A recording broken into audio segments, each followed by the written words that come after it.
Қайырлы күн, құрметті ата-аналар. Мен бүгін сіздермен бірінші сыныпта оқитын балаларға пайдасы тиетін екі дыбысты қосу оқу әдісімен бөлісуді жөн санадым.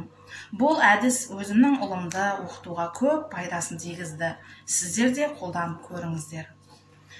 Ал ең бірінші екі дыбысты қосып оқу үшін дыбыстарды бөлек-бөлек жаздым. Ақылбек, мынау қандай дыбыс ең бірінші? А дыбысы. Енді осы А дыбысын созып оқимыз. Бастаймыз. Ар. Қандай дыбыс мынау? Р. Р. Енді қайтадан қосып оқимыз. Ар.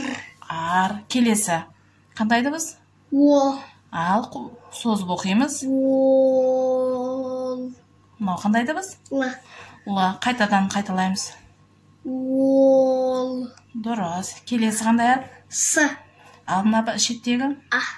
Ал қосып оқимыз. Са. Са. Дұрыс. Келесі? И. Е. Мына шеттегі? Р. Ал енді қосып оқимыз. Ер. Ер. Өте жақсы. Келесі? О. Ор. Ор. Жақсы. А. Келесі дыбыс қандай дыбыс? Л. Л. Екеуін қосып оқимыз. Ал. Ал. Енді екі дыбысты қосып оқимыз, жаңағыдай созып қосып оқимыз. Ар. Келесі? Ол. Са. Са.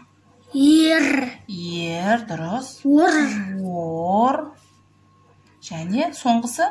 Ал. Ал. Өте жақсы. Құрметті ата-аналар, ұлдарыңызды, яғни қыздарыңызды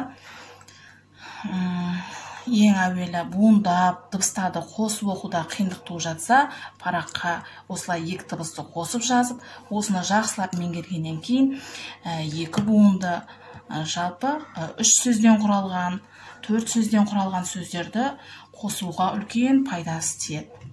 Видеоны соңына дейін қарағандарыңыз үшін алғыс айтамын. Келесі кездескенше сау болыңыздар.